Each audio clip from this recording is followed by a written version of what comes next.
for people that are out there that don't really know what's next or what they should be doing, Right. I think that's like a huge, because there's probably a guy or a gal out there right now that's like, they could do the same thing. And it's Right. like, it's going to lead to so many opportunities just by being extremely helpful to people.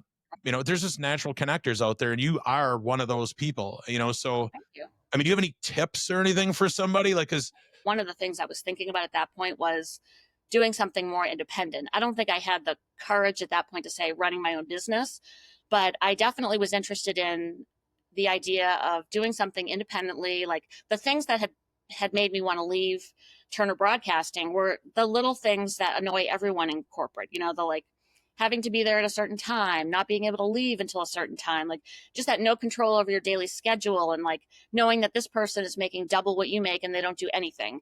Like politics. yeah, exactly. Like That's all not, of those yeah. things that exist that make you reflect on yourself and say like, this is not how I want to be. This is not the kind of negative person I want to be. What would you say to these CEOs or just anybody? Because it Yes, doesn't have to be a CEO. exactly. I would I would imagine agree. it's a middle manager. I would Really good imagine point. it's like whatever, fill in the blank, Exactly. anything. Yes. What would you suggest that they do, Yeah. like right now to Like, insulate themselves or to oh, prepare themselves? I'll admit that the last 6 weeks have not been as productive for me as I would have liked them to have been from a work perspective, because my son has been home, and I've had to go back into that mom role, and it was very frustrating in the beginning, and I had to sit down and say to myself like, look, this is a precious opportunity to have 6 weeks Yeah. with your 24-year-old son home. This is never going to happen again, and you're not going to get as much work done. And that doesn't mean you're a terrible business owner. It doesn't mean that you don't know how to do your job.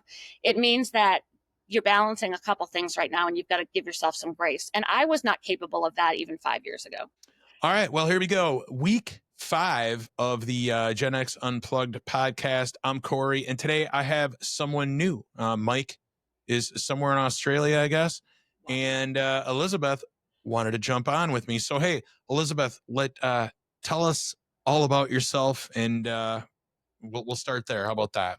Sure, that sounds great. Thanks for having me, Corey. I'm delighted to be here. Glad I could fill in for Mike. I hope he's having an awesome time in Australia.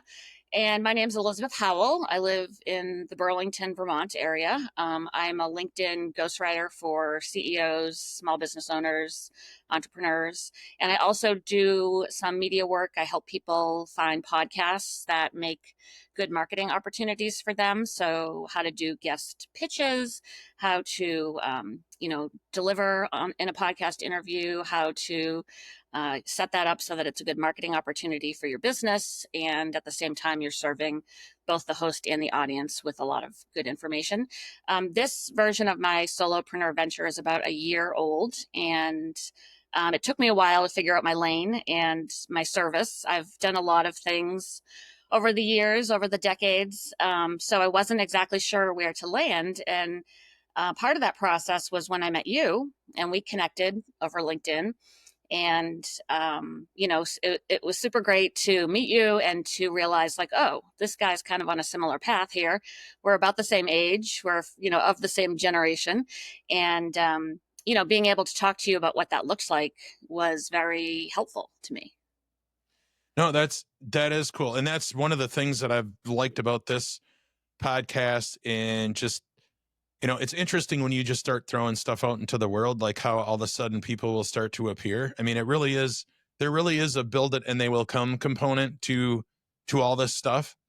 And so today on the podcast, just to kind of give people, that are just kind of starting to tune in, like what we're going to talk about, this is kind of my loose agenda. Yes. First of all, I wanted to talk to you about, like you already kind of alluded to it, your journey, for lack of a better word, right? Like, I mean, you have a similar path as we all do, right? We've had careers in different places. We had to become parents. And then here we are again doing this, so we went through these transitions. So I want to talk a little bit about what that looks like for you. Then also, one thing I'm going to ask you about is you are like a great networker. I mean, and I'm like, we'll talk about that. I won't go in there, but you're great at networking. And I've already met, I don't know how many people I've met through you already since we started doing this, but we'll talk about that. And then finally, you had brought up a Wall Street Journal article about like how CEOs are getting Gen X CEOs are getting passed up on, and you're going to tell us why that might be, and we're going to kind of dig into that. So Sure. before we start, I just want to remind everybody, because I have to do this. I'm trying to get used to this whole YouTube and podcast thing. Subscribe.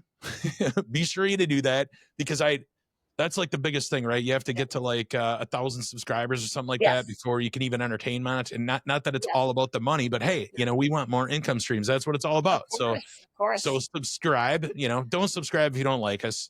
Don't do that. But if you do, then be sure to do that, and always check the show notes, the description below, because I'm always going to put like something down there. I don't have a standard thing I'm going to drop in there, but for right now, I'm going to put, like, if we mention something in this podcast, I'll drop Yes. it below, and then you Definitely. can just go grab it, whoever you That's are out there. huge.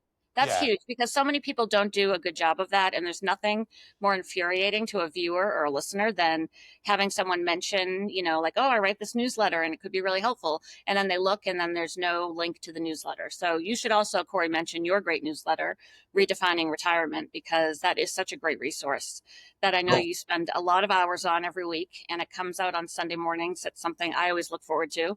And, this is a great place to mention that too, because people may not know that you also have that, even though I know you and Mike talk about it.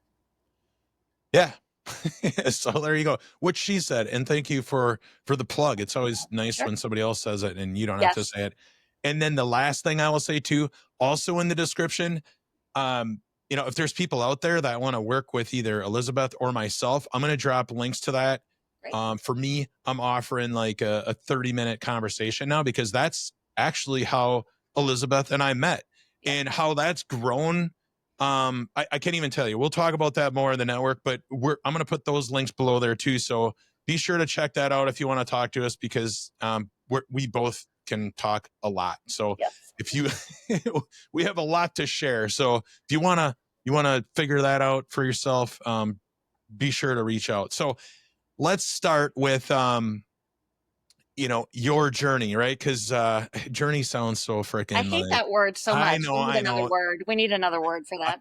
I started when I said it, I got the ick, right? So so share your story. How about we'll just Okay. go with that? Like, That sounds good. where did I you like it. start and all that stuff? Sure. And I'm just going to apologize in advance if I snort, because you always make me laugh and I'm a Uh-oh. snorter. So it Snort, can happen. And I'm over snort being like alert. embarrassed about it. So my journey started, I graduated from college. I went to UMass Amherst, also known as the Zoo, Mm. which is, I lived in one of those 22 floor towers. Um, and I ended up in Atlanta because my then boyfriend, now husband, got a job at Delta Airlines as a mechanic. And I temped. So I was very, very, very fortunate that I landed with a temp agency that only sent people to two places: Georgia Pacific, which has their headquarters in Atlanta, another gigantic building with probably 60 floors, and also to Turner Broadcasting, which at that point in time was Ted Turner's baby, his entrepreneurial venture, and included CNN, CNN International, Headline News, TBS, TNT, the Braves, the Atlanta Hawks, and then soon to be launched was the Cartoon Network. And he acquired two movie studios. So that was a business that was growing and growing. So for the first, 6 months I lived there, I worked over at Georgia Pacific in the workers' comp department for 6 weeks. I worked in the executive suite at CNN with all the executive producers. That was terrifying. I worked in HR. I worked worked on the newsroom floor. I was in different departments within TBS. So for someone who had like basically a liberal arts degree and no clue what she wanted to do, it was great because I was exposed to a lot of things. I mean, even the 6 weeks in workers' comp, I was listening to the episode that you and Mike did last week talking about curiosity. And, that is no small thing, because even because I am curious, which again is a trait I didn't really recognize in myself until I had to go through this last year of really looking at, yeah, Me too. Me exactly. too. 6 weeks in workers' comp, which most people would probably be like, I was fascinated. I mean, I read this report about this poor guy who got impaled by a forklift. And, I'll be honest, I had never really given a lot of thought to the things that can happen to you at work. And what I learned in that 6 weeks, honestly, I have used throughout my entire career because I know so much more about benefits, about HR, about, what is a company's responsibility to an employee who does get hurt on the job. I've been able to help people who maybe didn't realize, like, oh, this is an injury that my company should be paying for me to go to PT, or like this time off that I have to take should be compensated. So you never know, like, what little stops you've had along the way are going to impact you. But I was fortunate enough that I landed in the PR department at CNN. And that was a small department of 8 people, at a company of 7,000. And I had absolutely no idea how meta what I was doing for work really was, because the mission of the CNN PR department was to promote the programming, the anchors, and all the breaking news that we did at CNN to other media. So I was at a media network trying to promote media, and didn't appreciate that, how meta that was, until later in my career in really some funny ways. But I loved that job. It was super exciting. I loved being that close to the newsroom, but I didn't have to work overnight shifts. I sort of had thought maybe I wanted a career in journalism, and it turns out that I really didn't. But I loved supporting that effort. I loved being part of what was happening. I loved knowing things before they happened. I was there during a really exciting time, and a lot was happening. And this was before there were any other 24-hour news networks. So there wasn't a Fox News, there wasn't an MSN. And we were competing against the big three networks, and that was a tough fight, and it was a serious fight. And what I realize now that I didn't fully appreciate then was that was the start of me appreciating entrepreneurship, because Ted Turner was in the building every day. We saw him. You rode on the elevator with him. I worked on a few projects where he would be in the meetings. And there was a lot written about him because he was a character. He was a big swinging dick in Atlanta, so he was always in Nice. the news. And Can we say that? Can we say that on YouTube? I I think don't know. so. I hope so. I'll Yeah, try not to drop any f bombs you on you.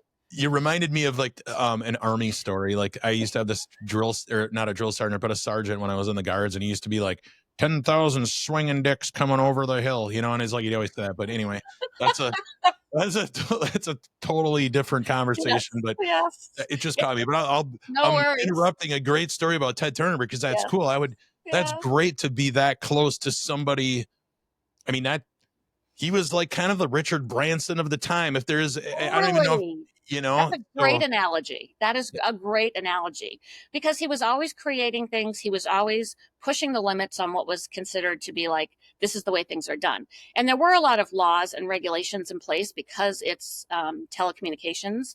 There were a lot of laws and regulations that did limit some of the things he could do, but he was constantly pushing those boundaries. And I distinctly remember there was a Telecommunications Act. I think it was of either like 91, 92, right in that zone, where the FCC changed a lot of the regulations, and that gave us the freedom to do a lot of things that he could not do before, in terms of getting onto cable systems and adding like 3 or 4 channels to a system instead of just one. And those were like hugely important things at that point in time that made a difference as to whether a lot of companies survived and prospered or died. And there was a group of entrepreneurs in that space. John Malone was one, like the guy who started AOL, Steve Case, he was in that group.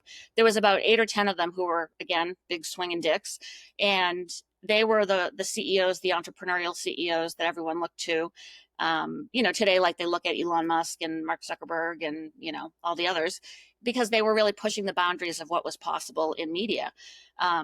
And that was very exciting. And the thing that I remember, and like, again, this is something today you wouldn't even experience probably, but I would get my pay stub every 2 weeks, and I would look at it, and his handwritten signature, I mean, it was machine, but his signature was on my paycheck. And I would think to myself, this guy signs 7,000 paychecks every 2 weeks, and it's people all over the world.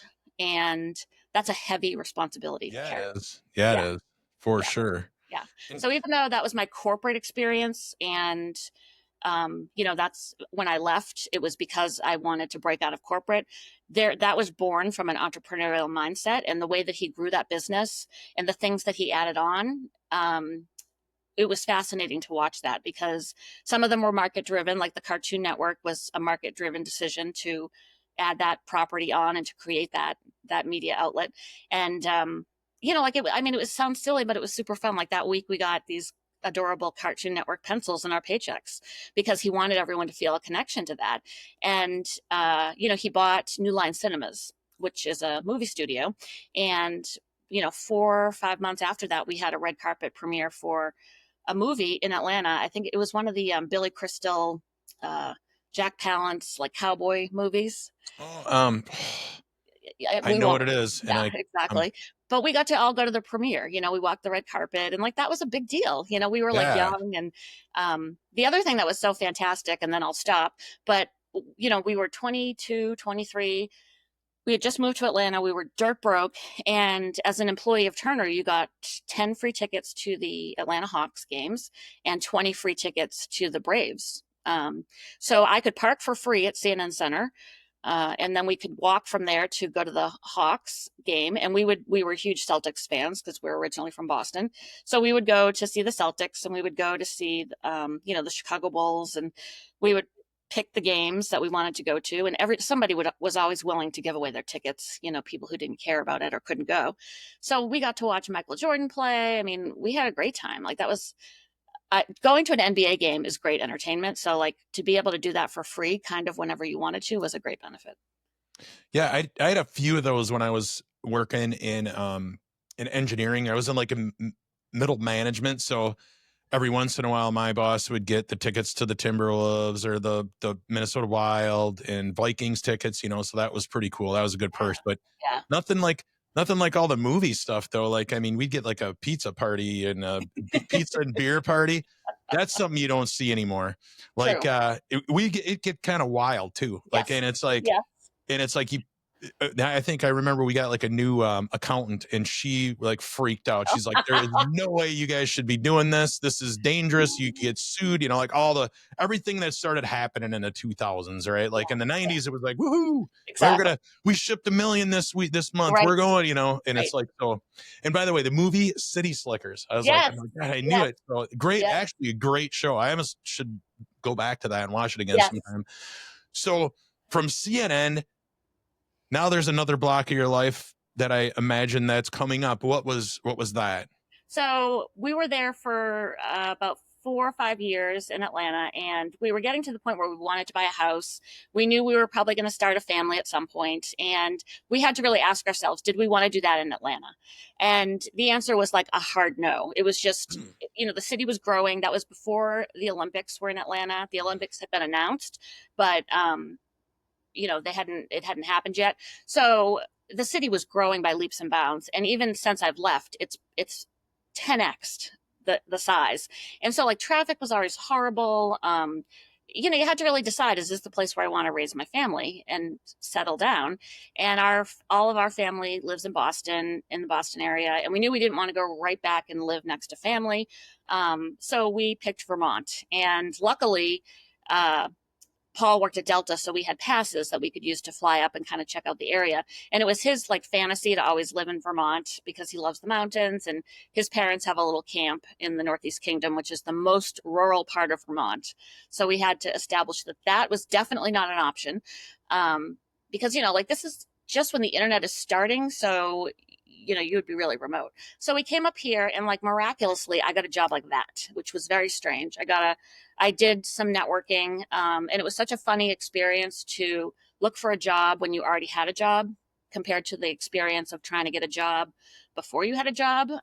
Because I worked at CNN, I was able to get informational interviews and meetings with people really easily, which was kind of hilarious because in Atlanta, if you worked at CNN, people knew that you were really poor because they knew that the company didn't pay well. Like the benefits were really good, but they knew the pay was terrible because they were sort of counting on that, fame factor that you would get off a little bit on the, on, the idea of getting to bump into some famous people in the hallway or whatever.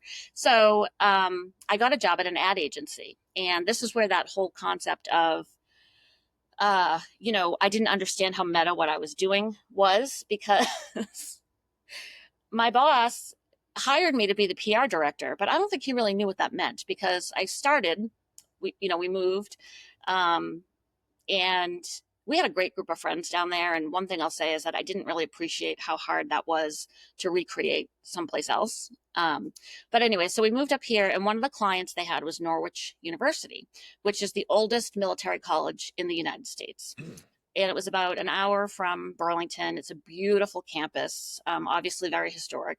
And that was the point in time. I don't know if you remember this, but there was a woman who wanted to go to the Citadel. Her name was Shannon Faulkner, and she sued for the right to go to the Citadel, because at that point in time, the Citadel was men only, and it was one of the few places left like that. And Norwich, which was also a military college, had always had women in their Corps of Cadets, and they technically didn't have to, because at that point in time, they did not have a lot of federal funding.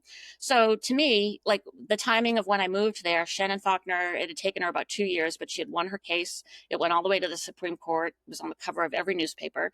And then she went to the Citadel. Now, unfortunately, in that 2 year period of time, she was, harassed and bullied, and, she had to go through this court case, which I'm sure was super grueling. So she washed out like the second week at the Citadel. She physically was not capable of, staying with the basic training elements of it, which was a shame. And she also had cameras, following her around all the time. So I can only imagine how difficult that must have been. But during that same exact time was when Norwich's school year was also starting, and they do the same exact thing. There's all this crazy training and screaming in their faces and all that good stuff. So, I just got on the phone and started calling reporters and saying, like, why don't you come up here? There's some great, opportunities to see what this really looks like when men and women do it together. And the admissions director down there was this guy named Frank Griffiths, who used to work at UPI, which was like AP, this really legacy famous, newswire service that had covered every war and every conflict for the last 100 years. And so he had that same mindset that I did. Like, this is a great opportunity. Let's get reporters here. And within like a day or two, we had the New York Times, we had an AP reporter, we had NBC Nightly News. I mean, we had like there were three of us with camera crews, going around campus looking for, B-roll and shots and all this kind of stuff. And the kids were like down in the swamp building rope bridges and like crawling across. The cannons went off, and like, the kids are all standing there in formation, and the cadre come running out and they're screaming at them. Like, it was epic. And it was amazing footage. And we ended up with incredible media coverage, a half-page profile in the A section of the New York Times, a 3-minute segment on NBC Nightly News, an AP story that got picked up in 125 markets. And like, it was insane. It was awesome. I was so excited. And really, that was like the best PR I'd ever achieved at that point in my career. And, I was also gone from the office for like 2 weeks, because I literally would just get up in the morning, drive down to Norwich, stay there all day, pick up reporters at the airport, bring them down there, bring them back at the end of the day. And when I finally came back, I was super excited to talk to my boss about it. And he was like, yeah, this is nice. And I was like, excuse me? Nice? Yep. I was like, this is amazing. And he was like, yeah, it's good. I was like, no. I said, I didn't know how to explain it to him, because I didn't understand that he didn't understand. And I was like, if I had done this at CNN, I would have been instantly promoted. And he was like, well, you've only been here a month. Don't you think it's a little early to talk about a promotion? Yeah. I was like, you don't get it. Deal. And it was so funny. And it took us a while, but I finally showed him like the ad value of that space, because that he understood. And I figured out that there was a metric somewhere that was popular at the time that said, like, a PR, if you get a PR hit, that the value of that is like 4 to 5 times what it would cost to get the ad space, because it's, authority and third party, blah, blah, blah. So when he saw that number, then he got excited. And he gave you like a huge raise. You got your own office, right? No, none of that. Oh, okay. But No, we got along. We figured it out. And oh, it's he funny just liked because, you better. He didn't yeah, give he you any money. realized. Okay. Well, All it was right. funny because like a year later, or 2 years later, when I got pregnant for the first time, this does relate to our redefining retirement topic. He was really nervous because it was a very small company. There were maybe 7 or 8 of us then. And he said, in a moment of weakness, he said to me, I've allowed something to happen with you that I promised myself I would never do again. And I was just like, what are you talking about? And he said, you know how to do something that I don't know how to do. So I need you. And I was like, ooh, you shouldn't have told me Hey, that. just for all the viewers out there, that's something we call leverage right there. That is leverage, right? And that's what you're looking for. I mean, honestly, that's like a lesson right there that Yeah. everybody, you should be looking for leverage in your job. You should be looking Yes. for leverage in your career, Yep. entrepreneur, whatever you're doing. Right. That is where the key is. So anyway, I don't want to take any more. I just wanted to point No, that no, out to no. I everybody. think that's a great thing to point out. And the thing was, like, Peter had that was my boss. His name was Peter Post. He had started this business, and I, again, like, immediately recognized it was in the back of my head when we moved to Vermont. Like, one of the things I was thinking about at that point was doing something more independent. I don't think I had the courage at that point to say running my own business, but I definitely was interested in the idea of doing something independently. Like, the things that had made me want to leave Turner Broadcasting were the little things that annoy everyone in corporate. The, like, having to be there at a certain time, not being able to leave until a certain time, like, just that no control over your daily schedule, and, like, knowing that this person is making double what you make and they don't do anything. Like, Office politics. yeah, exactly. Like, That's all of not, those yeah. things that exist that make you reflect on yourself and say, like, this is not how I want to be. This is not the kind of negative person I want to be. There Um, has to be a better way. Exactly, That's so exactly. good. And so I loved that Peter was, brave enough to start his own business. And I mean, my eyes were wide open and I was taking notes the whole time. My office was right next to his. And even though this advertising agency model was something I had zero exposure to, and having come from a total media environment, it was like a complete, different, because now all of a sudden, like, that back then, and if you worked in a media organization, the money part of the business part of the business, that was not even allowed to be discussed because the editorial had to stay pure. And believe it or not, like, this actually was a thing. This is the way media companies ran back in the day, is that they kept all the business out of the media side because they didn't want that tainted, opinion of, well, this person's a big advertiser, we really shouldn't cover them in a negative light. Like, there was none of that. Yeah, we don't worry And about that anymore these days. I'll exactly, tell you. exactly. I The know. This is horror back stories when everywhere. broadcast journalism, had a backbone and a soul. And every day there were two editorial meetings, one at 7 in the morning and one at like 3.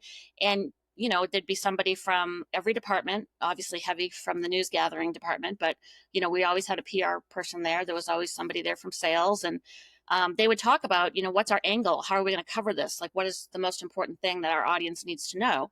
And that was where I learned about media and about PR and about how you shape a story and how you tell a story. And going back to what we're talking about today, again, like, those are things that were so foundational in my development that when I got to this point and I had to decide, like, what do I do for people? What can I charge people for? I had to really think about that and understand, like, why do I know how to tell a story? Why do I know how to build an audience? Why do I know that this is the place that this person should, like, they need to be on this podcast, not that one, this one. And I know what to write to the host to get them to say, yes, this is a great guest for my audience. It's because I was, that's where I spent 4 years. There's 3 TVs on behind my head 24/7. Storytelling was just part of what I listened to every day. And I knew right away, like, that was a crappy interview. That was a stupid question. You really need to ask this next. It was a great learning lab for storytelling. So all right, real quick before we keep going, if you're digging this podcast or this video, be sure to hit the subscribe button so that you know the next time this comes out. Also, check the description because I always drop a free resource down there. Sometimes it's the notes for the podcast, some of the stuff that we discuss in there. Sometimes it's a free tool. Sometimes it's a guide. I don't know. Just depends. But check down there and see what we got for you. And let's get back to the show. Do you move, or actually, first, one thing I wanted to say, you said something in there where you said you recognized that it was probably not that easy for him to be the boss and to start something like that. That's kind of interesting to think about. Because I didn't always realize that until I started thinking like an entrepreneur and I started hanging out with people that started businesses. Yes. Because when you're an employee, you're always thinking like, oh, that son of a bitch and da whatever, right? Yes. But when you kind of like step into the other shoes, Right. then it's like, oh, like like you said, Ted Turner, he's signing like 7,000 checks a week or Yes. whatever, you know, and it's just like when you have that perspective, that changes a lot too, right? Yes. Um, and that's where you can find some of that leverage we were talking about. But Exactly. for okay, so moving on, now it's time to what all of a sudden you're at a point in life where you're like, okay, I've got all this experience and I don't want to go down that path anymore, because that's really what this podcast is about, right? Right. I'm trying to show other people in our situation, like, hey, you know, there's more than one way. You can Yes. stay at your job, you can do Yeah. whatever you want. Yeah. However, you know, start to think like an entrepreneur, whether it's in the job or otherwise. So, Yeah. like, what is that for you? What is Yeah. when does this really kick in? Yeah. So I was at the ad agency for 4 years. That was also a great education. And it turned out, I didn't know this, but Peter Post, my boss, was related to Emily Post, who some people in our demographic will remember that Emily Post was basically like the Oprah of the 1920s and 30s. Oh, She wrote the Big Blue Etiquette book, which is right behind me. Um, and she became incredibly famous and well respected, beloved in America. Her book was on the New York Times bestseller list for 40 years. wow. And she wrote that book because she was so annoyed at all the other etiquette books that were out there at the time. She had been writing romance novels because she and her husband got divorced, and she had two young kids that she needed to provide for. So she wasn't like this wealthy socialite that people assumed she was. And her editor was Frank Kronscheld, who ran Vanity Fair at that point in time. And he wanted her to write this etiquette book, and she did not want to. And so he brought her all the other etiquette books that were out at the time, and they were all elitist, classist, very much like a way to divide people. And that made her really mad because she said, etiquette and manners are something that brings us together. It's something that once we all have access to, it eliminates the barriers to, connecting.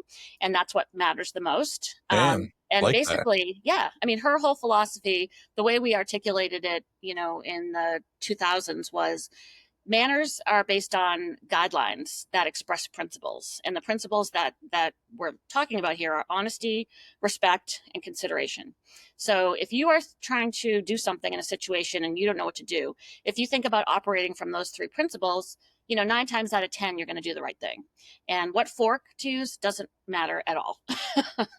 So I ended up working at that business. Peter's mother had been the Emily Post. She had retired, and they brought in Peter's sister-in-law, Peggy Post, and she became the spokesperson. And there's so many things about this that are just classic Gen X situations. Peggy was herself at that point in time a Gen Xer. She was about 50. She had had this stellar business career. She was a international flight attendant for Pan Am. She had been one of the first women trainees at Chemical Bank in the 70s in their new management trainee program. She'd been all over the world. She was incredibly nice and gracious and friendly, but she had zero media experience, like none. And back then, people didn't grow up watching YouTube and making videos and Snapchatting things back and forth. So it was a learned skill. You had to, learn how to do these things. I feel like the kids today, like our kids, they're going to have a huge leg up in the respect that creating content is going to be a much shorter leap for them because it's something they've always had to do to communicate. And yeah, their one-on-one social skills might suck and they might not know how to ask somebody out on a date, but their content creation skills are way ahead of where we were at that point in time. So I spent the first year just trying to get Peggy comfortable in front of the camera, doing as many interviews as we could. And then her version of the big book came out. It was the 16th edition. And we did like a 12-city tour because that was back when companies still did book tours. HarperCollins was our publisher. And we blew that thing up. I mean, I worked there for 18 years. We turned it into, basically we started with nothing. We had a good housekeeping contract that paid us $24,000 a year. And by the time we were done, it was a $1.2 million business. And that was probably my most entrepreneurial job up to that point because literally it was whatever I could create. And I very much felt the stress of, if you don't create some more revenue, you're not going to get a paycheck.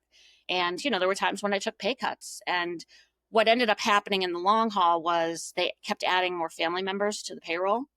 And that was tough because people were qualified to do the Emily Post job, but we needed like a salesperson. We needed, a marketing person. We needed a partnership person. And what we kept getting was just more talent, which made it very difficult for me to continue to monetize the company to the level that we needed to be monetized. But, we got really inventive. We started doing corporate partnerships, and that was incredibly lucrative. And, we worked with like FedEx, Bank of America, MasterCard, Visa, 1-800-Flowers, Corbel Champagne, Princess Cruises. And every time it was a new, different campaign that had some element of etiquette in it. And we would create these really fun media campaigns. Like we did a great one with Intel. We did that for 4 years in a row, where they did a mobile manners survey. And that was an independent third party survey, so very like valid, solid information. And we'd get the results and pitch that to the media, and we'd always end up on the Today Show or Good Morning America talking about that. So Intel was thrilled. We'd do a media tour. We would do some, at that point, Twitter and Facebook and some of these things are coming into play. So we would do live tweets and Facebook lives and that kind of stuff, and it was a blast. So what's the bridge from there to where you are right now? Like, what is so I could tell transformation? My time there made me realize this game is not as difficult as I thought it was, and I can do something on my own as long as I focus and put my mind to it. Because I was literally there creating things out of nothing, which was rewarding, but at the same time, I wanted to do it for myself, not for somebody else. So that was really the job where I learned, okay, if you decide to do this for yourself, you can. You just have to make the decision and pick a lane, basically. Now, because of where my kids were and stuff, I ended up having to wait longer than I probably anticipated that I would. But that was when I started listening to podcasts, following Amy Porterfield, thinking about, I never in my mind called it entrepreneurship, because I think that word is used differently now than it was, 15 years ago. But that's the path I was on, for sure, without a doubt. And then when I got super close to being like, yes, I'm doing this, I realized my mother had dementia, and I didn't know that. And my father got really sick, and literally overnight, my life changed, and I became responsible for her. And they lived in Massachusetts, and I had like a 2-year nightmare that we won't get into.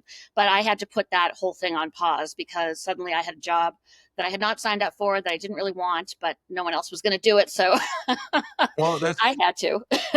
That's happening a lot. I mean, that with especially our age group, because there's like my wife has a situation like that. I had a father that passed recently, and he went through that, but I didn't, honestly though, there wasn't a lot on me. It was mainly on my stepmother. So like, I can't claim to be like, I was in the trenches, but I definitely watched it firsthand. Yes. And what is it, cause like you already mentioned before, like, you're like, there's that belief. You had the belief that you could do it. Yes. And that, honestly, for everybody out there, that is like the key right there, is just the belief. Because once you have the belief, you're going to walk through fire, and if you have, you pair that with the desire. But what is it that kept that tethered to you the whole time? Like, you're going through this whole thing, because I know a lot of people might just sit there, and I'm one of them. In my 20s, I was like this, like, I ain't gonna ever do anything, and blah blah blah, I'm screwed, I'm done till I'm 65. Right. But there was something that, no matter what, you were getting taken away from what you really wanted to be doing, because you had to take care of business. There's just no way around it. Right. What kept you tethered that whole time to that idea that, like, you know what, I have to do this now, but the second I get done, bam, what kept you going on that? I think definitely like listening to the podcast that I listened to a lot of Side Hustle Nation. I listened to a lot of Amy Porterfield. Like I said, like I was clearly like looking for stories of people who had done this. And I thought it was super interesting. Mike, your co-host, mentioned this, I think, in last week's episode, where I thought it was so interesting when he said, I thought about it, but I said to myself, I'm good at sales, but I can't do marketing. I can't do this and I can't do that. And he really thought about it. I didn't think about any of those things, which it would have been good if I did. Because it would have been nice if I knew more about like accounting and bookkeeping and sales. But so I thought it was really prescient of Mike to have known that and done it anyway was super impressive. But yeah, I think part of it is like I didn't know what I didn't know. So I wasn't as afraid as maybe I could have been. And also like I had, and I think this is super typical of our generation, Corey, I had these like slights over the years that I had been keeping in the back of my head. And You said those were like slights? slight, Slights? like a slight, like when someone does something Okay. All right. I got off you. and I kind just of want to like, make you're sure like, I I'm was like, going to that I remember heard that that one. right. And, granted, at this point in time, my kids were getting older. They were starting to get into college. But even for both of them, like their college process was very like it required a lot of time, energy, effort, and money from me. So that was a distraction. But I remember like when I was at CNN and I had a really close friend named Peggy, and she had a baby, and she had to come back to work, like 8 weeks maternity leave. And she was nursing, and there was no such thing as a nursing room then. Yeah. And she was like, what should I do? And I'm like, well, this is bullshit. We need to ask, for there to be a nursing room for you. This is ridiculous. And that was like, I just, I know that moms now are going to be like, so what's the big deal? Well, it was a big deal because that didn't exist. Yeah. And she wrote a letter to the VP of HR saying, like, I need this, and can you please help me make this possible? And he did, to his credit. And actually, our HR VP was related to Robert De Niro. He was a cousin of Robert De Niro, which is kind of funny because they looked alike. But anyways, we had to come in on the weekend and paint the room. We had to get the furniture. We had to set it all up. And I just remembered that. And when I had my daughter, Samantha, I had a really bad delivery. I was really sick. It took me almost a year to really recover. I had lost a ton of blood. And that was another thing. Like, no one diagnosed postpartum depression then either. And I Yeah. clearly had it. But I had to go back to work at 9 weeks. And I was almost physically incapable of doing that. And I had put it in my head that I was going to go in there and tell Peter I was going to work from home on Fridays. And that if I could do that, I could somehow figure this out. I would figure it out and make it work, but that was what I needed. And so I went in there, on Monday when I went back to work, and I just walked into his office and I said, I'm working from home on Fridays. And he was just like, he didn't know what to say because no one had ever asked him for anything like this before. And he's like, well, we'll have to talk about it and see. And I was just like, no, I'm working from home on Fridays. And I turned around and I walked out. And I think that story matters because that is who I am at the end of the day. Like, if I want something bad enough, if someone's not going to give it to me for no good reason, I'm just going to walk away. Like, I'm done. I'm sorry. And not everyone is like that, because that wouldn't have been, had he said, there's no way I can let you do that. And I left, I would have been screwed, Yeah. but I'm still like pig-headed enough to be like, okay, I'm out of here. You And I took would have figured it out. you took a chance. You knew you needed something, but then this is the same guy that we also mentioned earlier that you had leverage with, correct? So it's not like Yes, you are, exactly. totally wrong. Like, Right. you still have to know when you go in there's got to be a part of you that knows that there's a pretty damn good shot at it, that you're going to get it. Because if you just go in there and ask for stuff, Right. and we talked about this on our earlier Yes. podcast with Yes. Mike, Yes. it's And with like, your situation at the drafting place. yeah, I still had to make a case. Right. Like it Right. wasn't like I just said, I want more money, give it to me now. Right. It's like, Right. no, I laid out like, well, this is why, and Yes. then it just made sense. So Yes. yeah. So anyway, keep So, going with that. Like, yeah. what kept, and then you, So I just knew like I was going to do it no matter what. And then I was fortunate enough that I loved what you said in the beginning about how the world gets smaller once you start talking to people. And that's what I found out. Like, I got on LinkedIn in probably January, February. And at that point I knew I was going to do my own thing. I did send out a few resumes to regular jobs just because I thought I should give that a try just to see what that world looks like right now. And it was so obvious to me that was not going to work out because there were like such clear signs of age discrimination. I was shocked. So I very quickly pivoted, and I was struggling to really find my way because I'm like, I don't know what to offer people. Like, I don't know what can I do that is worth paying for. And then I met Dustin, who, you are now working with. Yeah. And when I started talking to Dustin, I felt like and there was a few other people. Lachey Lewis is another one. I met with her. She was amazing. She's also connected to Dustin. And all of a sudden I felt like LinkedIn and the internet and that whole world went from like this big nebulous thing, and it started to go like this. Yeah. And all of a sudden I had like a core group of people that I could talk to, and I could see like, ooh, that one's doing that. Okay, that one is charging people this for that thing. Well, I know how to do that. Well, I could maybe do this. And they are all the dialogue is like, pick one thing, be super focused, niche down. But when you don't even know what you can do that's worth money, it's hard to do that. And for me, I had to get a few clients and serve them, and then figure out like, okay, this I like to do, this I can really build this audience for this guy by doing this, and that will be hugely beneficial to help him sell this thing. And once it started to go, then you figure it out, and then you get some traction. Yeah, no, that's interesting, because that's kind of how I am. Even though I've transitioned a few times, I'm kind of going through the same thing now, and Yes. it's just like with my newsletter, I just knew before I started that, I'm like, this is you just pick a direction, and then Yeah. you just start to figure it out, and you feel your way through, right? Like it's like you only see you just follow the light at the end of the tunnel. Like you're walking in the dark, trying to figure out what it is. And that's kind of what it is. And it's like it's exciting, but it's also, it depends on, what you have to Right. lose with Right. that. That's also another thing. Exactly. Yes. And because there are people out there, because I get this once in a while too, and it's a little heart wrenching. Like with some people, it's like, man, I just got let go, and it's like, ugh. You know, I'm fortunate enough where I have a little bit of a runway now here, because I have, I've got a couple things going on. I've learned Yes. to be self sufficient in a certain way, and I've Right. learned to have multiple streams of income, instead of Exactly. just relying on one, which is Yes. the biggest lesson of all, right? Yes. Like we need to always be looking for other Totally. revenue sources. Yes. So this kind of ties into like my next question, because I promised everybody three Yes. topics.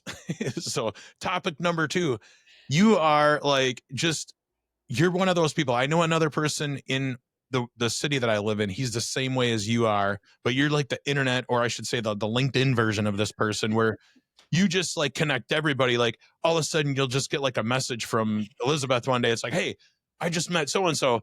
You would be great on his podcast. I know that you guys would hit and I'm just like, okay, sure, and then you just keep doing that, and then you're always like super helpful, like to everybody. I just see how you operate. You're like in the comments with Yes. everybody, and you're sharing other people's content with me, and it's like, and that's like a big thing. And for people that are out there that don't really know what's next or what they should be doing, Right. I think that's like a huge, because there's probably a guy or a gal out there right now that's like, they could do the same thing. And it's Right. like, it's going to lead to so many opportunities just by being extremely helpful to people.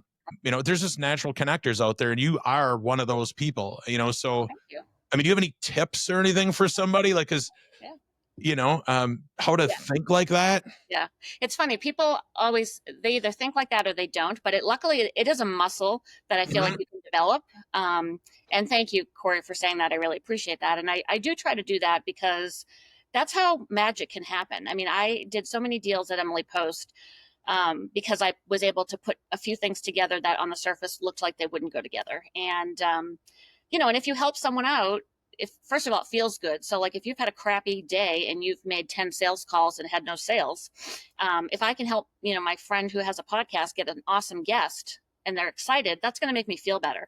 So a little bit, it's a way to like struggle through some of those tougher entrepreneurial moments, because there are hours and days where it's scary, and I didn't really appreciate until I got into it, and for the same reason, networking makes it easier on those hard days to say, all right, who can I reach out to who will make me feel better right now?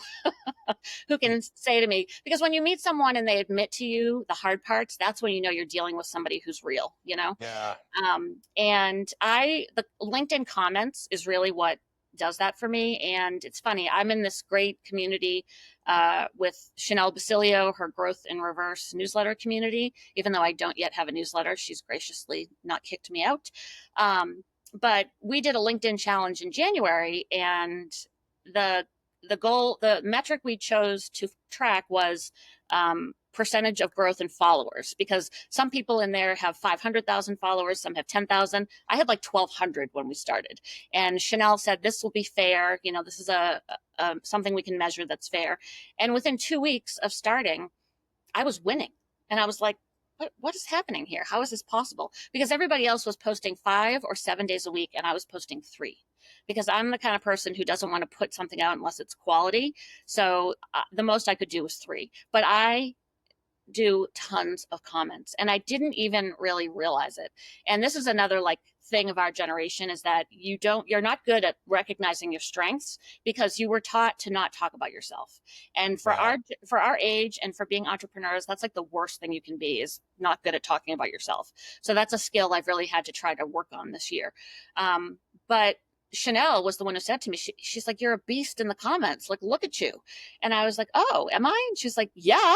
So when I went back and looked, I'm like, oh, yeah. And I mean, I can rip off 30 or 40 comments in 20 minutes. But, but I'll tell you, like, I ended up writing a post. I ended up writing a post at the end because I ended up winning the whole thing, which was super fun. And so I wrote a post about it. And the thing that motivates me with the comments is that the first thing I always want to do is acknowledge good writing and a good story, or a good post. And I know people hate that, like, love this. But you know what? Like, if somebody's worked that hard to create some content that's really good, I want to acknowledge it, because that's not an easy thing to do.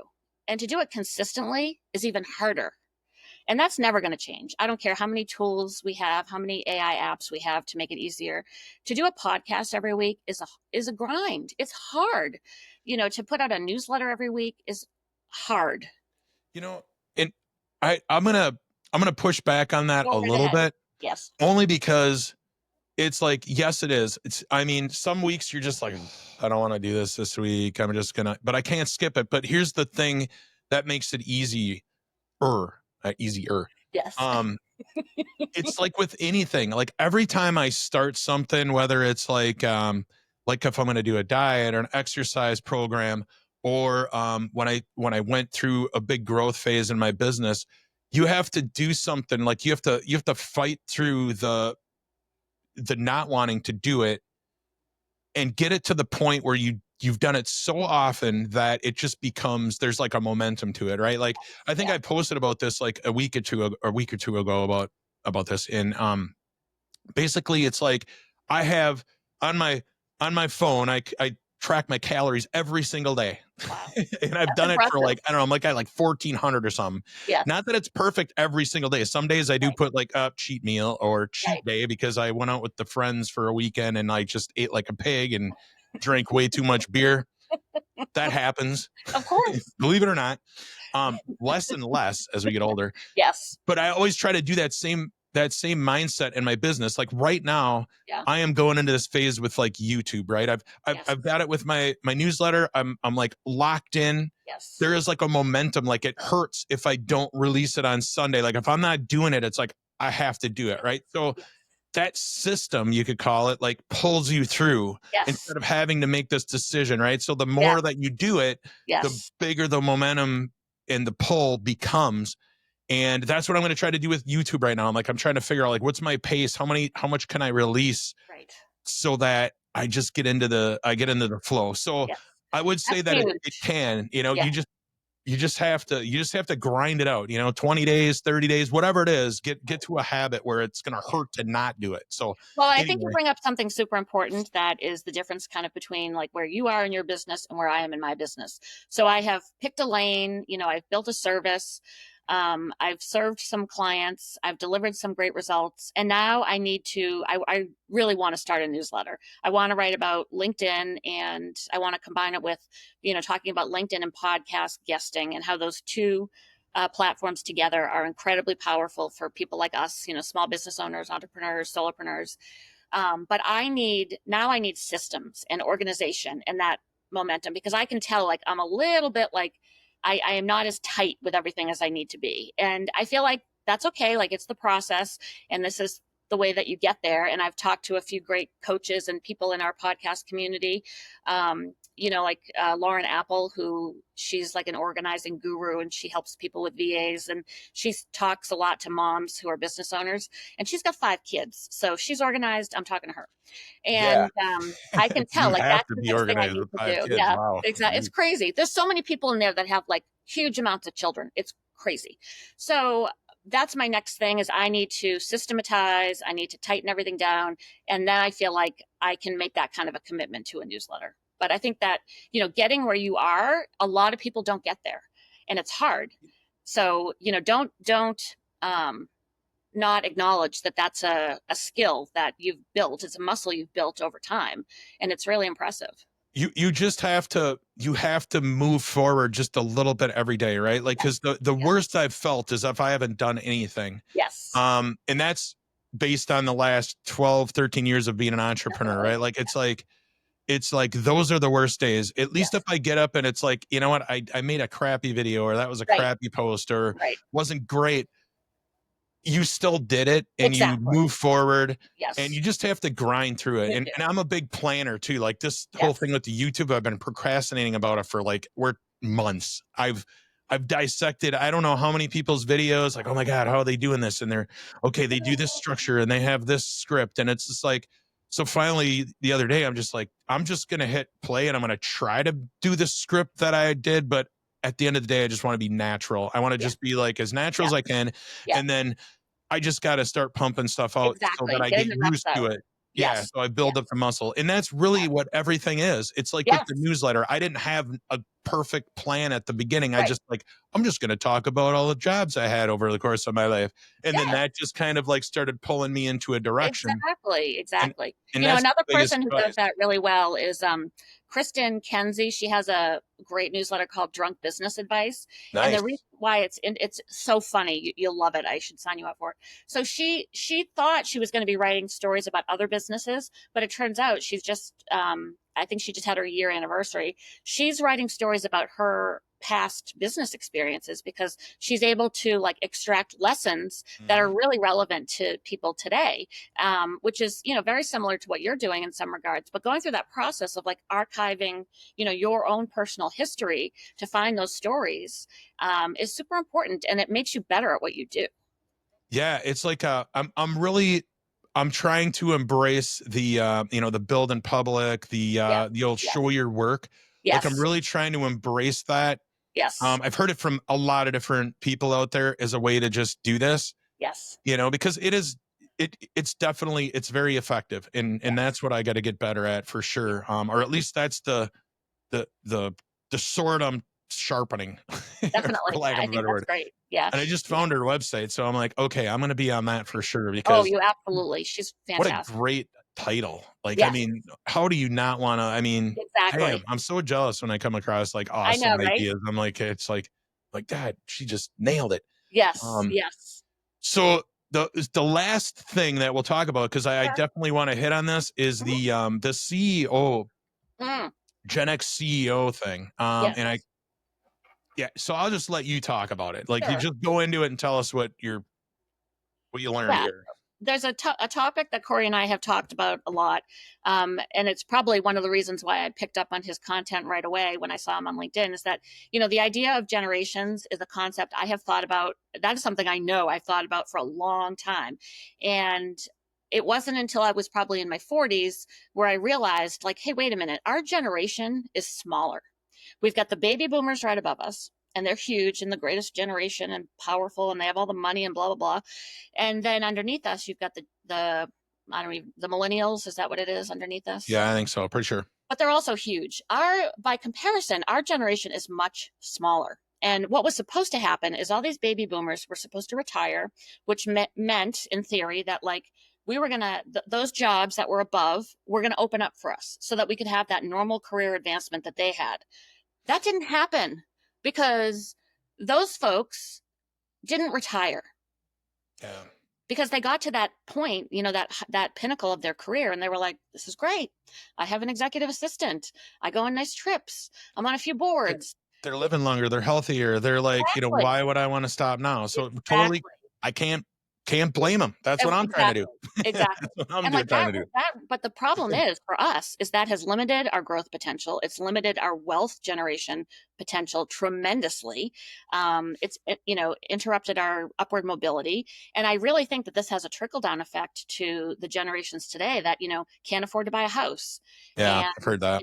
there aren't a ton of entry level positions. In a certain respect, a corporation has a little bit of a responsibility to society, and this is going to be a hot take, but to provide those entry level positions so that people can come in, learn how to work, learn how to exist in a corporate structure, and then move up the ladder. Like, you can't just assume you're going to fill everything and get everything done by like slotting in some AI here and like putting in some SaaS over here. Like, you've got to give people the opportunity to come into the system and learn. It's like anything else. It's like a basketball team or a football team or a media organization. Like, you've got to get people in the door and give them an opportunity to put in the reps, or else they're never going to learn.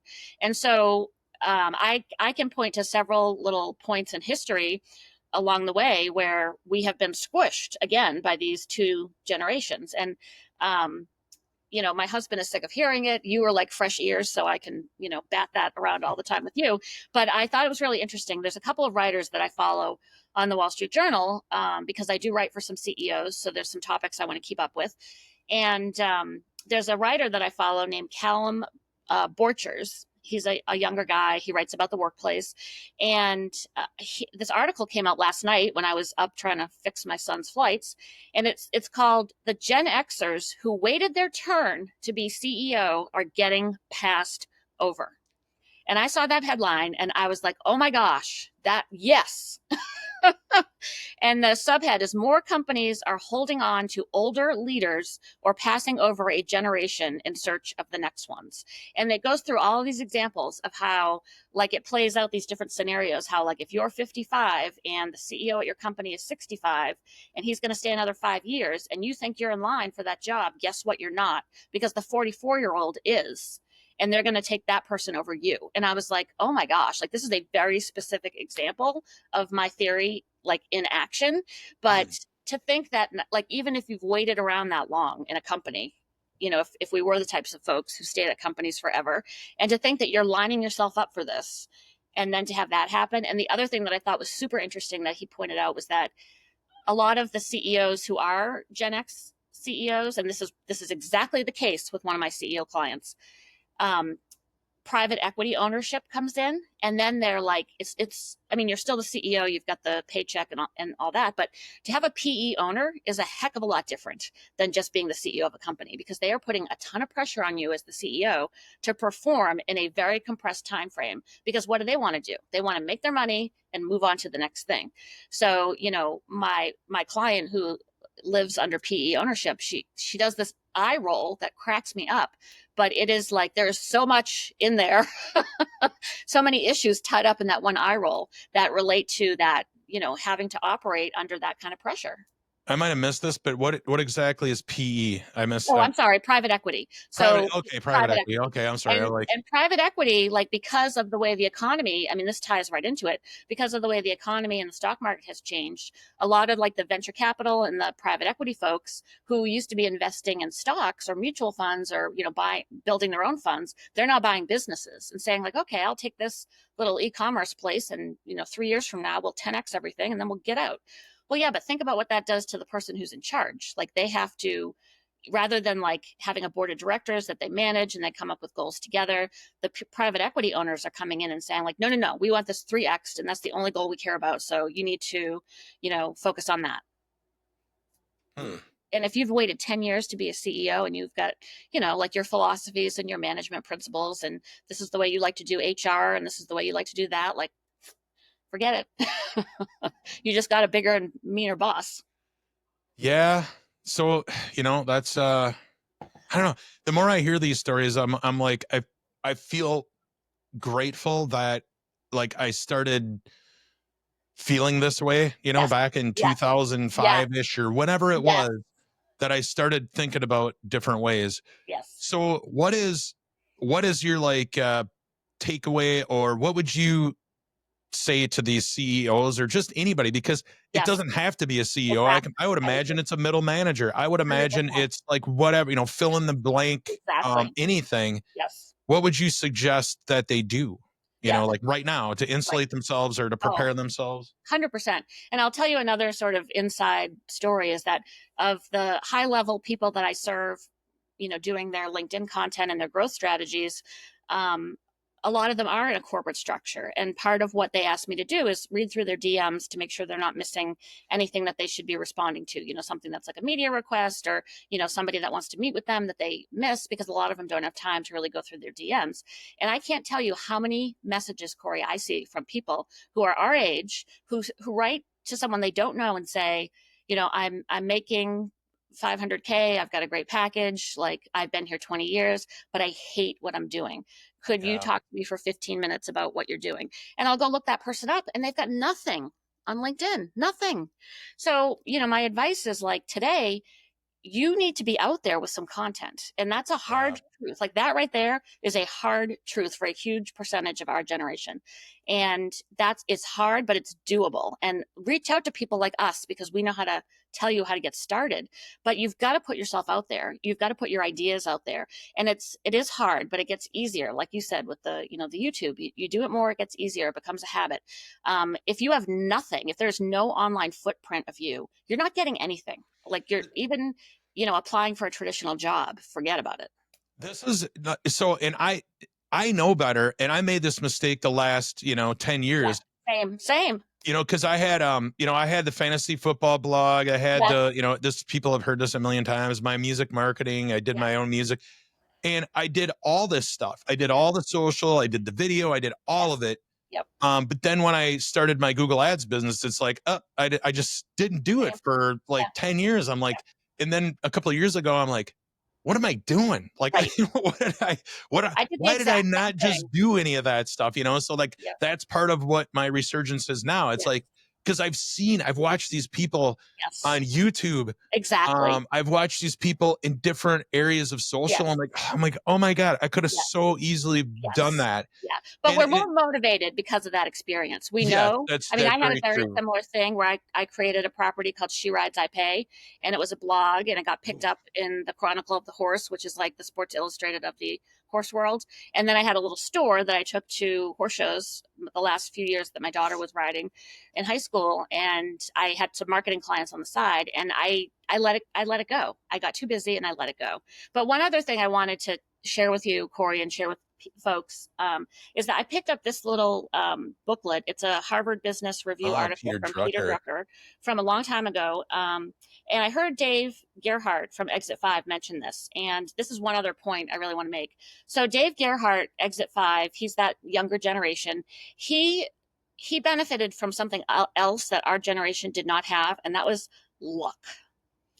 Uh, And when I was doing my deep dive into who can I serve and how can I support them, I noticed that a lot of folks in that generation below us, they were very, very fortunate to have lived and risen in that era of Facebook getting started, of Uber getting started, of all of these other companies getting started, and they worked hard. I'm not belittling their work at all because they definitely worked hard, but they had situations where, like Dave Gerhardt, he started a Patreon community back when that wasn't a thing, and he had a history of podcasting for years and years in the B2B SaaS world, software as a service, and he started a Patreon. He was hoping for maybe like 100 people to sign up so he could just basically justify all the time he was spending outside of work producing this podcast. Well, he had like 1,000 people sign up, and all of a sudden, he had a $10,000 monthly recurring revenue for his fun project, nice. and he's gone on to build Exit 5, which is a fantastic community, and now is a company of 5 people. And he is very open with his story, build in public, the whole 9 yards. But he was part of that generation where he had a little bit of luck. We had a lot of bad luck. We had several key stock market crashes that tanked our 401k valuations. We didn't walk into companies like Facebook where you got some stock and then a few years later it was worth a few $1,000,000, because that's happened to a lot of people. But that did not exist in our generation. So anyways, the reason why this article is so interesting is because it was written so long ago. And Peter Drucker says you need to think about your second career, because after 50, you're going to want a second career. And I thought that was so fascinating, because this is well before people were talking about this. And he is saying not just for the safety, he brings that up, that you never know what's going to happen, you could get laid off, you want to be able to do other things, but for the curiosity factor, you want your mind engaged, you want to have other things you can do, you want to have other things you can count on. But he really lays out a very specific path to take to achieve this second career. And one of the other women who's in my group, who's in our generation, she said she read this and that is why she started her newsletter. I am. So the motivation is out there. You just have to find it. And if you don't know where to look, ask people like you and me. Well, I'm going to grab that book myself. And then just because I'm going to just pimp myself here a minute. I'm going to put this. I started a resource page Cool. with Mike, and I threw out a bunch of books Oh, last week nice. and some AI prompts that we Oh, I love that. like if you want to read the book, but then you can also just head over to ChatGPT and you can kind of Definitely. teach yourself with it. And I've got a couple Absolutely. prompts in there to help Yeah. with that. So that book is going in there for Awesome. sure Awesome. this week. But luck is such an interesting topic. And I know, man, we're just like, we're I know over we're an hour blowing by now. the So time. I gotta cut it off. Otherwise we're going to have to probably do another one, Sure. but, no, it's interesting. I will say there's one danger in that, in how you were talking before, oh, we missed out on this because of our generation and this and Yes. that. And it's like, I don't like, it's such a slippery slope again. And this goes back to my pessimist guy in my 20s, Yes. because when you really zoom out and you look at it right now, there's probably never been a better time to live in the history of the world 100%. right 100%. now. And Yeah. it doesn't matter what generation it is. It Yes. doesn't matter if you're making $25,000 working, cleaning hotel rooms. You are living better than maybe a king lived in, 100 BC. You know what Yeah. I'm saying? I mean, you've got indoor Absolutely. plumbing, you've got Exactly. entertainment, Healthy you've, food. you've got Yeah. food, you've got Yeah. everything. So Yeah. I always want to be, I always Same. try to stay grounded in that every time I start Exactly. thinking things are going down off the rails. Yeah. But yeah, but I think look, it's important. I think it's important, especially for women who feel like, that it's their fault. Like if you're somebody who blames yourself for everything, which I tend to be, it's nice. And I've only this is a gift. I feel like it's a gift I've given myself, is to acknowledge that there are advantages that other people have that you didn't have. And yeah. and you know what? Like it might have been tough. Like I'll admit that the last 6 weeks have not been as productive for me as I would have liked them to have been from a work perspective, because my son has been home, and I've had to go back into that mom role, and it was very frustrating in the beginning, and I had to sit down and say to myself, like, look, this is a precious opportunity to have 6 weeks Yeah. with your 24-year-old son home. This is never going to happen again, and you're not going to get as much work done. And that doesn't mean you're a terrible business owner. It doesn't mean that you don't know how to do your job. It means that you're balancing a couple things right now, and you've got to give yourself some grace. And I was not capable of that even 5 years ago. So the reason why I do feel like it's important to talk about the generational differences in the timing and some of the luck sprinkles is because it's easy to just put yourself down and think that I can't do this because of me. And it's really like, no, there's a factor and you need to negotiate around it. So how do we do that? Yeah, no, I can understand that. And there's just, to me, I'm always looking, like there's always a million opportunities, Uh-huh. and it's like there's something out there somewhere if you just keep looking around. Definitely. And yes, there are trends, like, if you would have jumped on these trends, I mean, that happens. Every generation has different trends like Yes. that, Yes. it wasn't possible. I would say our generation was kind of like the first for a lot of things, right? Like the internet, Totally. we were the first. Totally. I mean, we're the last generation, or I should say only generation, that will ever know what it's like analog and digital. Like, Exactly. we know what it's like. I remember during Exactly. COVID Yes. thinking that, man, this reminds me, like, because everything just stopped, right? Stop. We weren't running kids everywhere and all that Yes. stuff, and everything just stopped. And I'm like, Yes. this felt eerily like, and not eerily in a bad way, but just like, Right. wow, it was like, this is kind of cool. Like, this kind of a chill went over everything. Yes. Um, just because we were staying at home more, we were, so yeah, Yeah. that's a whole, like I said, we could talk about this stuff for hours. Forever. But yeah, it's pretty cool. And I want to make sure that I acknowledge what you said too about the time with your son. That's Yes. another thing that, like, that we have Yes. as at our age, especially Yes. if you have kids, is Yes. like, that's definitely something. Because that's one frustration I have when I listen to, like, the young gurus. I'm not going to Yes. say any names because I Right. already know they hear it, and because I've heard Right. them complain about it a little bit. So I'm not going to bring them up. But it's true. It's like, you know what, dude, like, I can't hustle like that, because I Right. do have to stop and acknowledge that stuff. I have 3 kids. Right. My daughter's home from college. It's like, we Yes. probably don't spend as much time as we would together. And I'm the dad. So, like, Right. mom does more Mom stuff. is It's more just, popular right sorry. now. I'm Yeah. like, I don't know. Yeah. I'm like, you know, hat tip to all the moms out there. Yeah. But no, that's definitely a factor. And as my kids got older and I got down to the third kid, now it's like, Yes. it's like I couldn't wait for them to drive, and then they started Right. driving. I'm like, well, it was kind of nice Right. talking to you, taking you Yeah. to gymnastics every day of the week, Exactly. like, so Yeah, it's and I think the definitely cool thing now that's too is a I factor. think our relationships are better with our kids than our parents' relationships with us because we are like we're engaging because we want to, and Yeah, we want that relationship to continue. And I hear younger parents being like, "Oh, I only have 3 more summers." And I hate that because I want to say to them, "You know what? That's BS because your relationship with your kid is going to be whatever you made it to be. And if you put the time in when they were younger, that relationship is going to continue." I mean, my kids call all the time, sometimes when I would prefer maybe that they didn't. yeah, And the relationship is just as strong, and I feel as connected to their life, sometimes even more so, than I did when they were maybe in high school. But it's funny, I've seen a bunch of dad groups pop up online for dads who work at home and some of the things that they struggle with, and I think that's a fantastic development. yeah, And I see from what they're writing that they struggle with some of those same things of like, the daughter comes in and says, "I want to play with me," and it's like you have to say no because you're at work, and that's hard, and balancing that is hard. And but I think it's great that they're talking about it. yeah. And it's funny when you say that too about, like, being as close with our parents. Um, it's been interesting watching parenting. And again, we are the latchkey kids, right? Like, Right. I was running wild in the streets. Same. I mean, I Same. really was, except when I live with my dad. I'm from a divorced family. So it's Yep. like with my mom, it's like, all right, I don't know what he's doing. She just went to her boyfriend's house, and it's like she fed me supper. And then it's like Check. I was off, Yes. who knows Yep. what was Her going on. responsibilities were done.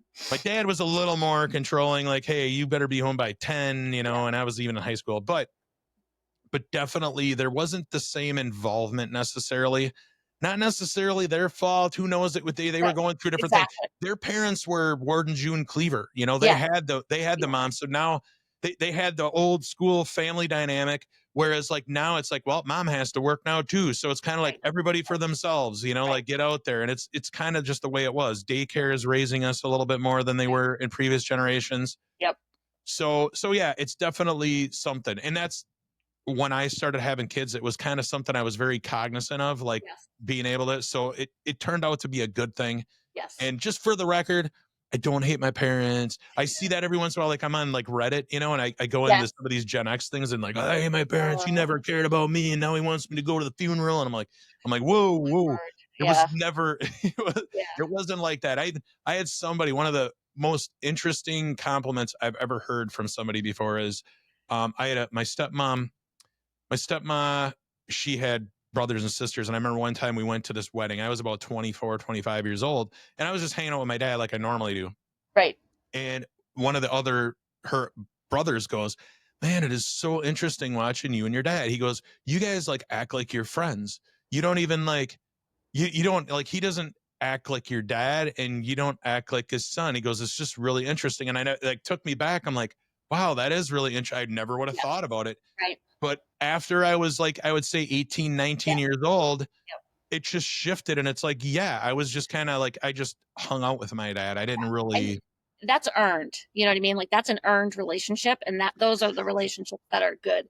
And you both work at that to make that happen. That doesn't just happen. Yeah. And that's probably why this guy noticed that, is because it you don't get there unless you earn it. Well, we he kicked my ass a lot over the years. So like when I was You younger, I mean, probably should. he was pretty strict for a Yep. lot of stuff. And, Yeah. you know, so yeah, I wasn't say that I was like, you know, it wasn't all peaches and fairies, you know, for like for for a good chunk of my adolescence. But after graduation, it was kind of like, all right. I mean, literally on my graduation night, he's like, well, you See know, ya. you're Yeah. off. It's like, you Yeah. know, I don't care when you come home or whatever. It's like, Exactly. just let me Yeah. know where you're going to be. And then it's like, and I'm like, and I totally just took that and ran with it. I mean, I don't think I came in until Sunday on a Friday. I was starting a Friday night. I came to shower and then I went to work for 4 hours and then I was gone. And then I was, so anyway, Oh, we better cut this off. yes. This is like a Yes. marathon podcast, you know, Joe You're gonna have to do Rogan's some starting to key kind of look editing. over his shoulder here because it's getting long. so so we'll finish. Um, any last thing you want to say? You know, tell us where you want people to go, anything, and then we'll start tapering her off here. Sure. I would just say anyone wants to come follow me on LinkedIn. I'd love to hook up and chat, and we can talk about commenting or getting a business started or how you write content. It's just Elizabeth Howell, Howell on LinkedIn, and soon to have a newsletter. Cool. We'll be looking for that because I know you've been talking about your newsletter for like months now. Yes. I'm like, Yeah. but that's fine. Yeah, I need some butt kicking on that. Yep. And that's me with my YouTube channel, right? So yeah, and I'm Corey Koehler. You're watching this, you already know what my YouTube channel is. Make sure that you subscribe to that. And definitely check out my newsletter if you haven't, redefiningretirement.io. That's the URL. So check that out.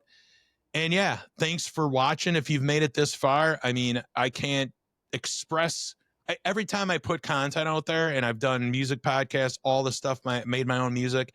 And I really, really, really, really do appreciate every hour, every minute, every second that you spend listening to anything that I put out into the world, because there's just so much, right? So if you've made it this far, I mean, thank you beyond any kind of thank you that I can think of. So thanks again and have a good rest of the day. Talk to you next time. Bye.